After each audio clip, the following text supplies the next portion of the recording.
जिसमें जिसमें उबाल हो ऐसा खून चाहिए, जिसमें उबाल हो ऐसा खून चाहिए, मंजिल पाने के लिए ऐसा ही जुनून चाहिए। जिसमें उबाल हो वैसा खून चाहिए, मंजिल पाने के लिए ऐसा ही जुनून चाहिए। ये आसमां भी आएगा ज़मीं पर, ये आसमां भी आएगा ज़मीं पर, बस इरादों में बादल की गर्जन जैसा गूंज चाहिए। मैं इंजीनियर अखिलेश कुमार। आज के क्लास में अपने लोग एक नया चैप्टर से अवगत होने वाले हैं, मैट्रिक्स।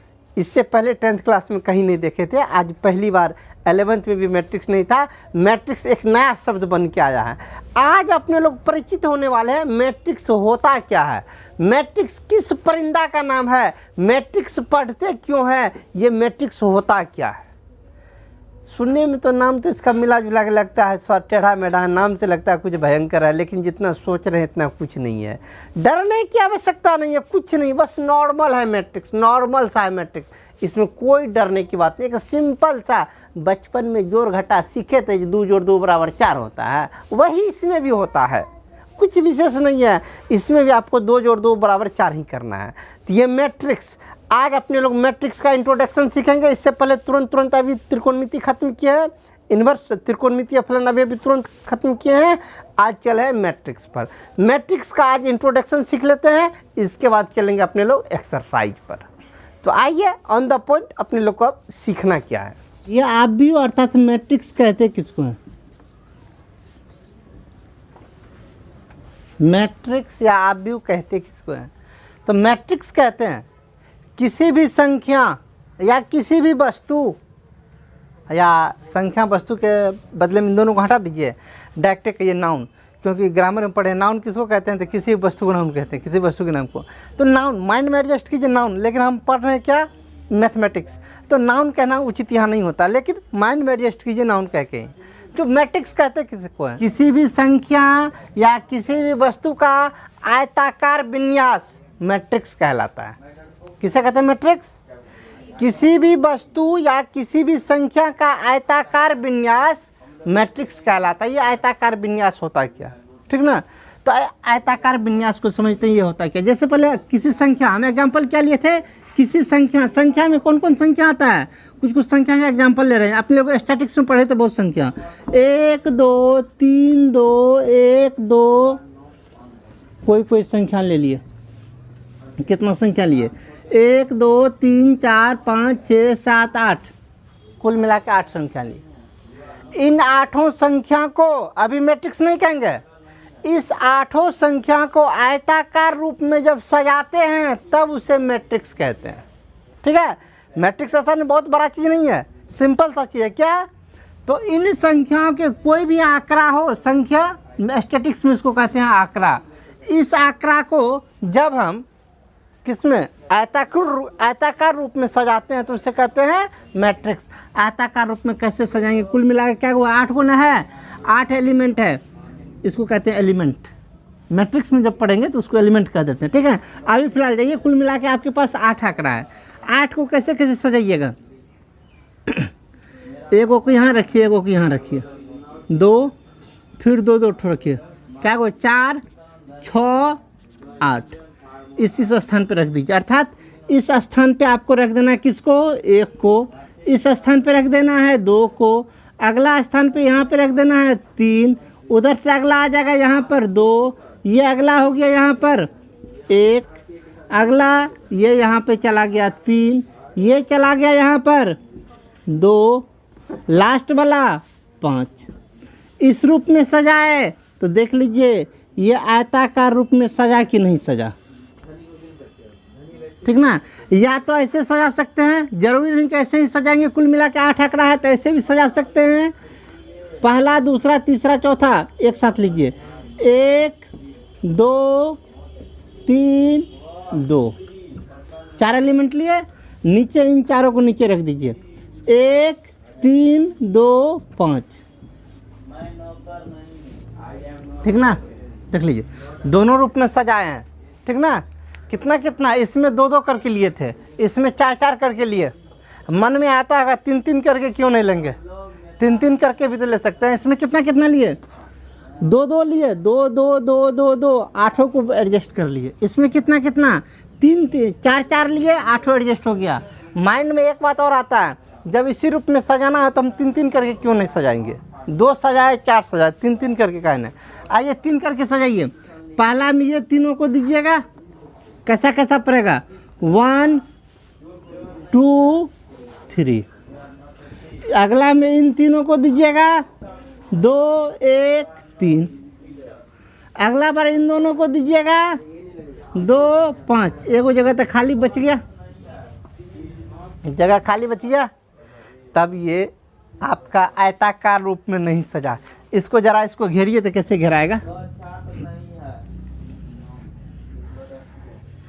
देखिए तो ये बना आयताकार, नहीं बना, बिल्कुल नहीं बना। ये चतुर्भुज बना ही नहीं।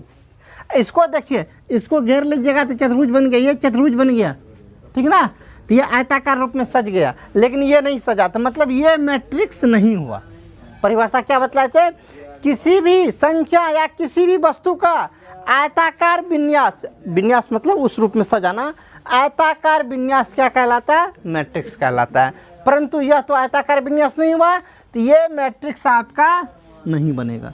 मैट्रिक्स बना कौन, तो ये दोनों, इसमें कहीं कोई खाली नहीं है, एकदम आयत के रूप में है, ठीक ना। इस मैट्रिक्स में मैट्रिक्स के एलिमेंट को जो सजाते हैं, मैट्रिक्स के एलिमेंट को जो सजाते हैं, सजाने में हर हमेशा माइंड में रखिएगा, इससे नहीं घेरिएगा, इसको नहीं घेरिएगा तो देखने में अच्छा नहीं लगता। इससे इतना तो जब ऐसे, इसको कहते हैं क्या, बरी कोष्ठ। बरी कोष्ठ जब घेर देते हैं तो ये पूरे का पूरे, इस बरी कोष्ठ का कोई अपना विशेष अर्थ नहीं है, सिर्फ देखने में अच्छा लगे इसीलिए इसे बरी कोष्ठ से हम घेर दिए। यहाँ भी बरी कोष्ठ इसीलिए घेरे हैं कि हमको देखने में अच्छा लगे, इसीलिए हम बरी कोष्ठ से घेर दिए, ठीक ना। तो इस मैट्रिक्स में, मैट्रिक्स का चिन्ह होता है यही, क्या चिन्ह होता है मैट्रिक्स का, बरी कोष्ठ ही मैट्रिक्स का चिन्ह है। परंतु इस बरी कोष्ठ का कोई विशेष अर्थ नहीं है। ऐसा नहीं ये बरी कोष्ठ, इसका मतलब कुछ और होगा, इसको आगे में कुछ और संक्रिया करेंगे, कुछ और जोड़ घटा करेंगे, ऐसा बात नहीं है। सिर्फ यह मतलब इस विन्यास को देखने में अच्छा लगे, इनकी सुंदरता को बढ़ाने के लिए बरी कोष्ठ दिया जाता है, ठीक ना।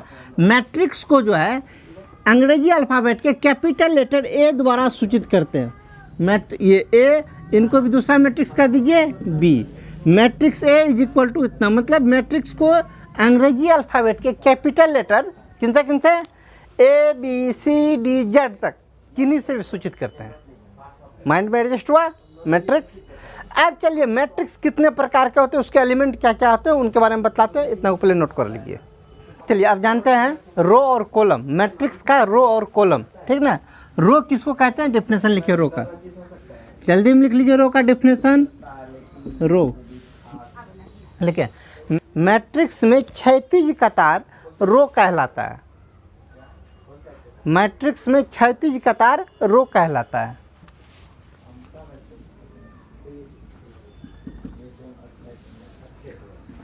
जैसे एक मैट्रिक्स है 1 2 3 4 5 6 2 8 1, ये एक मैट्रिक्स है।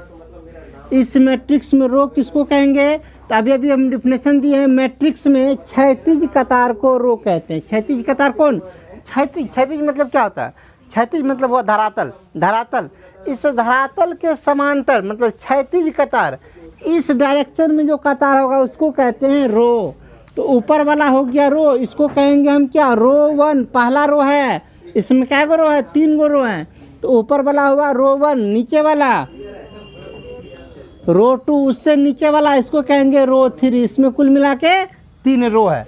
और कॉलम, इसमें कॉलम किसको कहते हैं, जल्दी में लिख लीजिए कॉलम का डेफिनेशन लिखिए। मैट्रिक्स में ऊर्ध्वाधर स्तंभ, मैट्रिक्स में ऊर्ध्वाधर कतार या पंक्ति कुछ भी कह सकते हैं। मैट्रिक्स में ऊर्ध्वाधर स्तंभ, मैट्रिक्स में ऊर्ध्वाधर स्तंभ कॉलम कहलाता है। मैट्रिक्स में ऊर्ध्वाधर स्तंभ कॉलम कहलाता है। जैसे यहाँ फिगर पे यहाँ देखिए, ये मैट्रिक्स है, इसमें ये हुआ ऊर्ध्वाधर, ऊर्ध्वाधर मतलब क्या, सीधा ऊपर की ओर, ठीक ना। ऊर्ध्वाधर, ये ऊर्ध्वाधर स्तंभ जो है इसको कहते हैं कॉलम।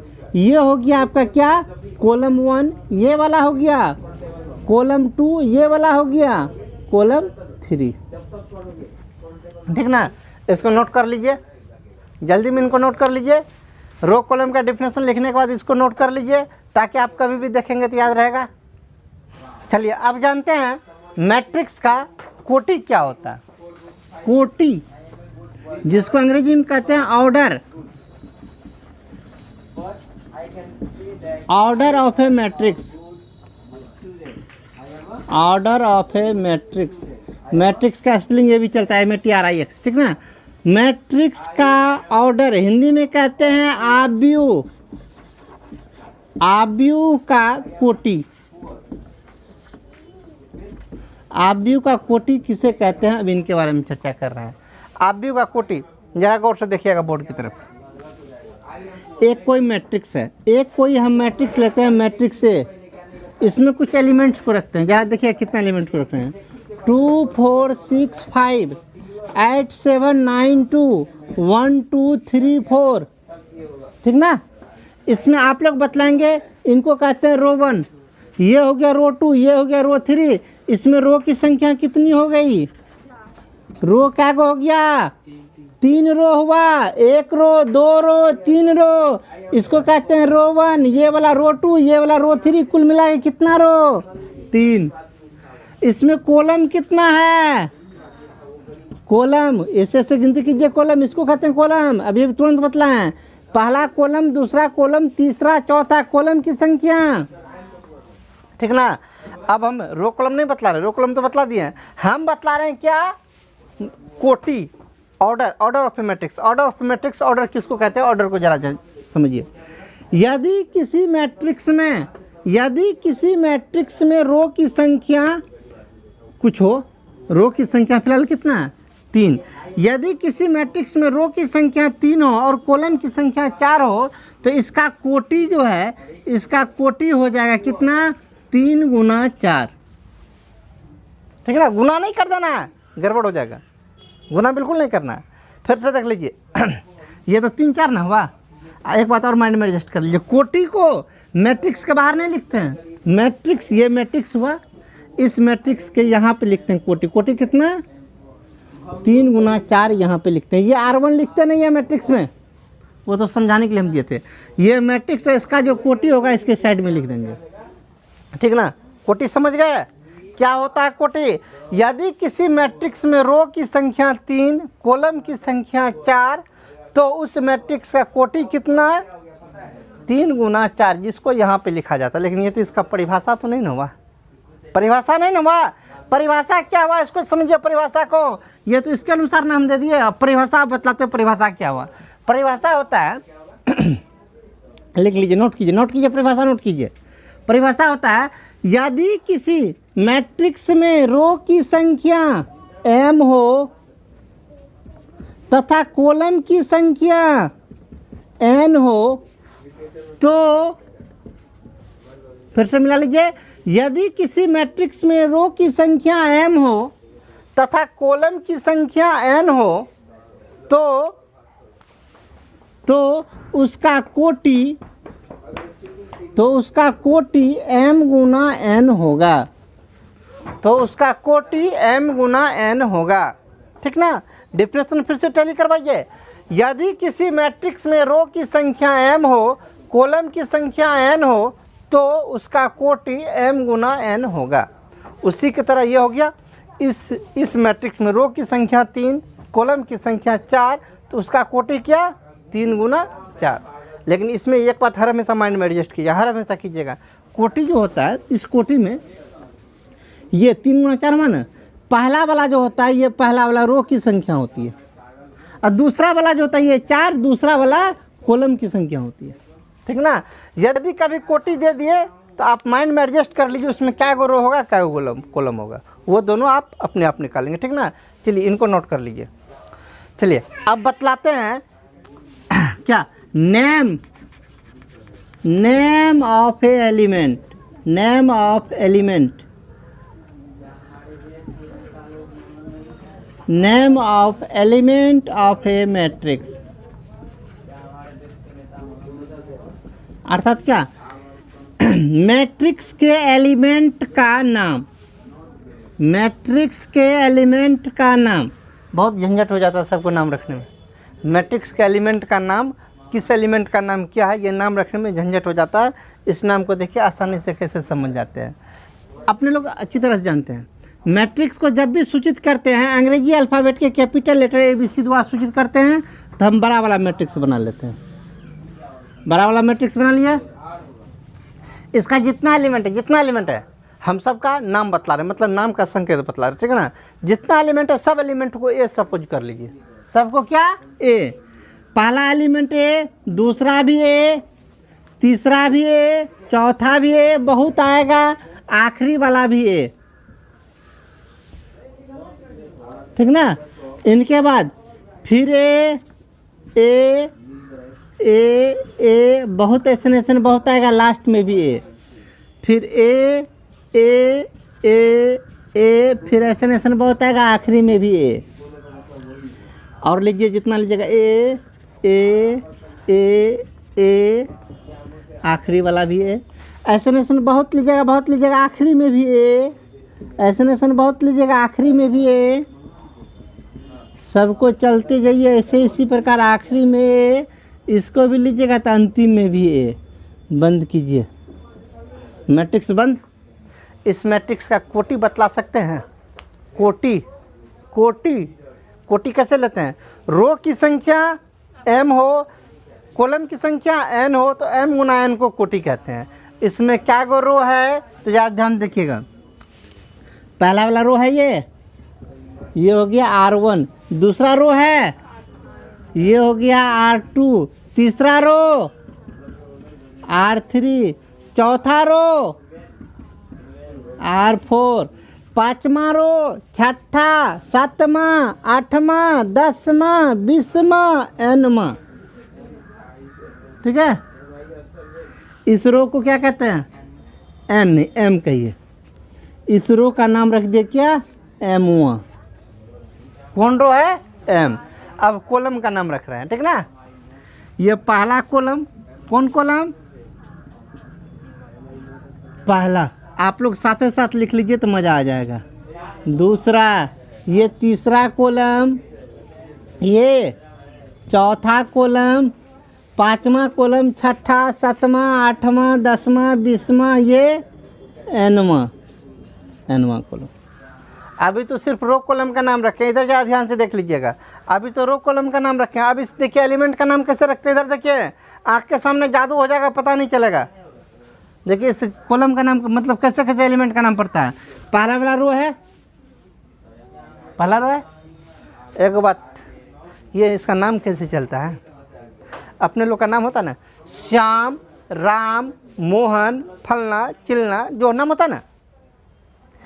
चीन के आदमी का, किसी आदमी का नाम याद है, चीन का आदमी नाम कैसे होता, वांग चिंग हुंग चुंग मुंग, इसी प्रकार होता है ना।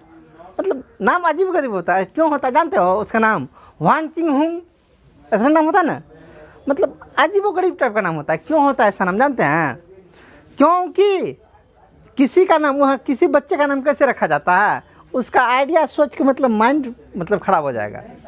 कोई बच्चा है, उनके पिताजी का नाम, उनके माँ का नाम, उनके बाप का नाम का पहला अक्षर, माँ के नाम का दूसरा अक्षर, माँ के नाम का पहला अक्षर, बाप का पहला, माँ का पहला, 2 अक्षर हुआ तो वो उसका नाम का पहला वर्ड हुआ। उनके दादा का नाम का पहला अक्षर, दादी के नाम का पहला अक्षर, वो उसका दूसरा वर्ड हुआ। नाम समझे। हाँ, उसका नाम इसीलिए टेढ़ा होता है, इसीलिए होता है वांग चुंग हुंग, ठीक ना। सेम उसी प्रकार इसे एलिमेंट का नाम होता है, ठीक ना। देखिए कैसे होता है। पहला रो का ये एलिमेंट है ना, पहला रो का, तो सब में आप एक एक रख दीजिए, ठीक है। बाप के नाम का पहला अक्षर रख दिए। ये दूसरा वाला है तो सब में 2-2 रख दीजिए, ठीक ना। ये तीसरा वाला है, सब में 3-3 रखिए, 3-3-3। चौथा वाला है, सब में 4-4 रखिए। ये कौन M वाला है, सब में M रखिए।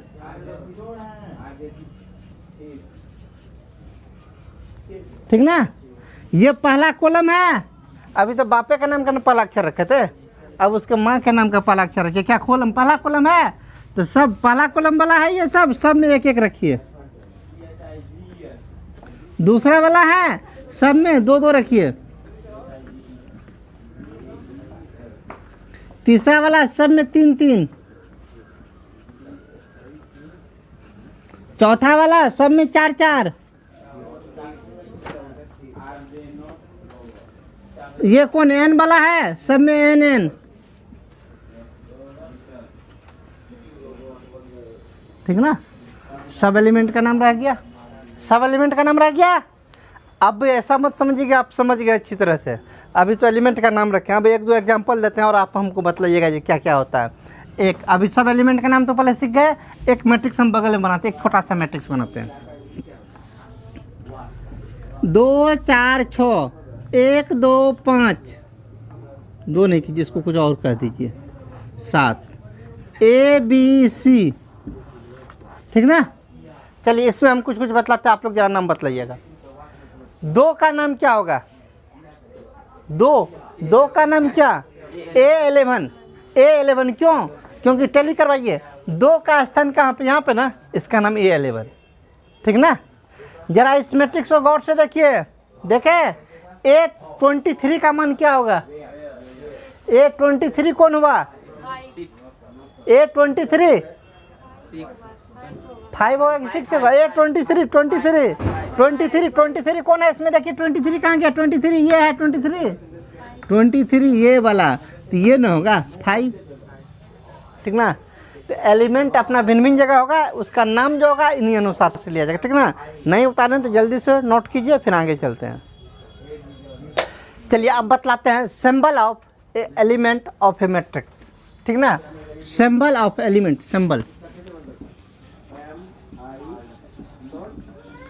Symbol of element of A matrix, अर्थात मैट्रिक्स के एलिमेंट का चिन्ह क्या होता है। ठीक ना। कुछ माइनस में होता है, कुछ प्लस में होता है, इसका चिन्ह क्या होता है, उस चिन्ह को भी थोड़ा सा जान लीजिए। उसका चिन्ह क्या होता है, अभी स्टेप से हम बतलाए थे। क्या यहाँ से बोले थे A11 A12 A13, यही ना। इसके बाद A21 A22 A23 A31 A32 A33। और बड़ा नहीं लिए, इतने बड़ा लिए, जितना बड़ा चाहे उतना बड़ा ले सकते हैं, कोई आपत्ति नहीं। हम बहुत छोटा लिए, बस इतना ही बड़ा लिए, इसी पे हम काम चला रहे हैं। आप चाहे तो बड़ा भी बना सकते हैं, कोई आपत्ति नहीं। इसी का हम चिन्ह लिख रहे हैं। इसका चिन्ह क्या होता है? देखिए चिन्ह सिंबल, अर्थात सिंबल मतलब माइनस होता है या प्लस होता है, एलिमेंट का क्या चिन्ह होता है वो बतला रहे हैं। इसका चिन्ह का निर्धारण कैसे किया जाता है? इसका चिन्ह का निर्धारण देख लीजिए, इनका सिमिलर हम नीचे रख रहे हैं, सेम टू इसमें केवल इसका चिन्ह रखते हैं। इसका चिन्ह नॉर्मल तरीका से क्या, इन दोनों को जोड़िए। इसका नाम क्या? A11।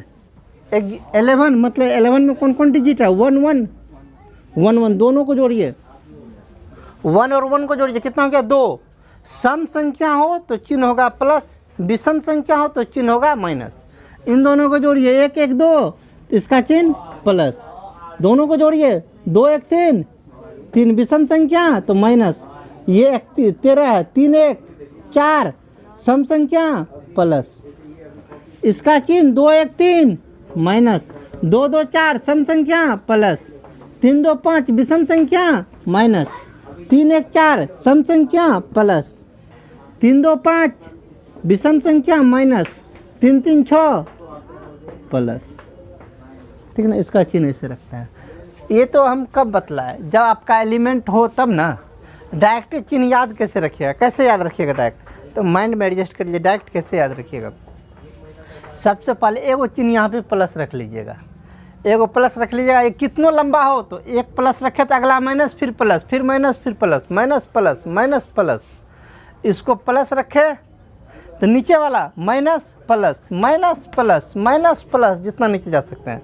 यहाँ पे माइनस रखे हैं तो इसका उल्टा चिन्ह नीचे, माइनस ये तो प्लस माइनस, जितना नीचे जा सकते हैं उसी क्रम में सबको बढ़ा देंगे। ठीक ना। इसका चिन्ह रखना, कोई मतलब चिन्ह याद रखना कोई भारी बात नहीं है। ठीक ना। तो चलिए आज की क्लास में इतना सीखे। अब आपको बतलाते हैं क्या, टाइप्स ऑफ मैट्रिक्स। अब अगले क्लास में सीखेंगे टाइप ऑफ मैट्रिक्स।